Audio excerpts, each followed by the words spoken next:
Alright, so this show, Squid Game, The Challenge, came out a couple of weeks ago. They took this show, the hit series Squid Game, and then turned it into a reality TV show where contestants, I think it's like 450 or something, competing for like $4.5 million. And so this is basically going to be a breakdown of kind of like my thoughts on it. Not really a reaction, more of a review, just because I saw this show and it's crazy and I gotta talk about it. So let's go ahead and start off. This show is absolutely insane because these people really genuinely are acting like they're actually dying.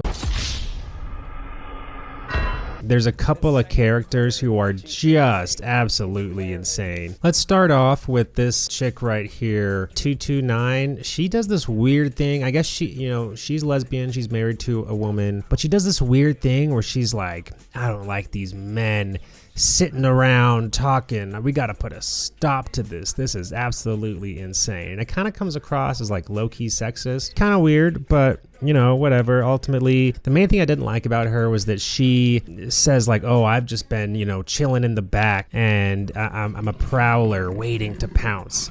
And then as soon as she's asked to do like one thing, basically this scene here, I mean, dude, she immediately just starts breaking down, crying. Oh, the prowler finally get a chance to leave. And then of course, after she's done crying, everyone's like, wow, that's so boss of you. What a boss decision.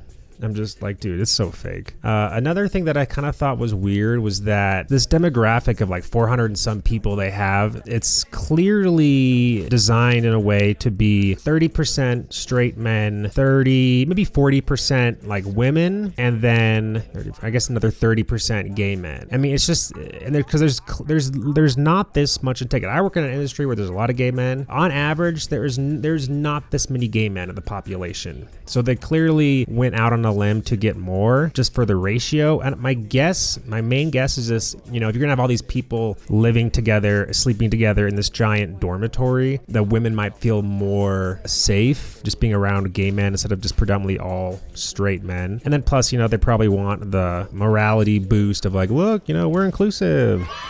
All right, so next, let's look at 287. This chick, oh my God. Right from the get-go, she is kind of a schemer, and they have this scene where they are on this bridge, and they all as a group decide, okay, if we just all jump once and make that decision one time, it'll be more fair. That way everyone only has to take a 50-50 chance one time. And everyone's like, cool, I'm down for it. And then when it's her turn, she's like third up. She literally just, sits there, doesn't move, doesn't jump. And obviously the guy in front of her, I think he's like 303 or something.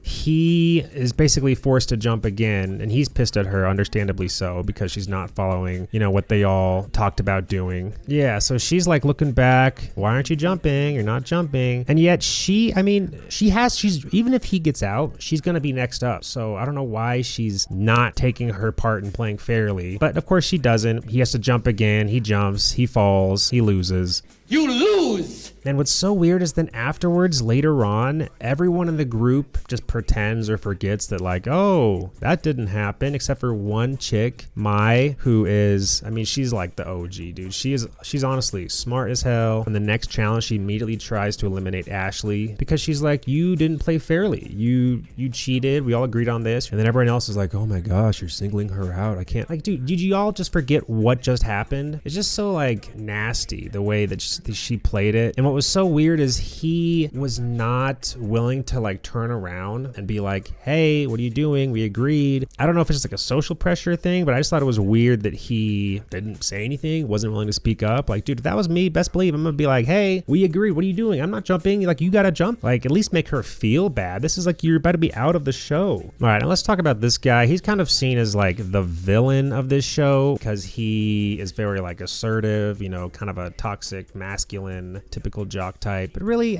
sure, he's a little bit lost finding out his own identity, but he's not like mean to anyone. I think they just like really tried to characterize him as like this, oh my God, he's just this toxic man doing these man things. What a piece of shit. And it just seemed really unfair. Outside of that, there's not too much to say about him. Oh my God, 299. This guy, ultimately, he made the show for me. As soon as his scenes came up, I was hooked. It's what sucks for this guy guy is now, he will for always in eternity be remembered as the puke guy. I mean, dude, look at his tin. It's filled with spit, dude. Absolutely filled to the brim. I mean, dude, even before they choose the door, he is standing in line hyperventilating because of the pressure. And I think maybe he was just like homeschooled or something, you know, maybe he isn't used to these kind of social situations. But my man, dude, right away he's like feeling the pressure, and then he chooses the door and he's like, you guys better, you know, help me with my cookie because I'm picking the hard door. And of course the monitor comes back and says that, yeah, you can't help each other. So now he just looks like a fool, and and his whole team is just pissed. And so now he just feels the pressure of his whole team hating him. He's gonna be eliminated. I mean, dude, he's just going through it, this guy. It's just, I mean, I'm sure he's such a nice guy, and now he's just going to be torn asunder on the internet. Surprisingly, actually, finding out some of this stuff afterwards, I guess the two of the players I mentioned earlier, Ashley and 229, I forget her name, they've actually been getting a lot of hate on the internet, I think just because of the reasons I explained. I haven't seen too much about the puke guy, but oh my God. And the fact that the whole time he's just like, I've done it once. One time I took a shot of tequila and I threw it in my mouth and then like swallowed it back down like a champion. Dude, this guy does it over and over and over again. He's so nervous.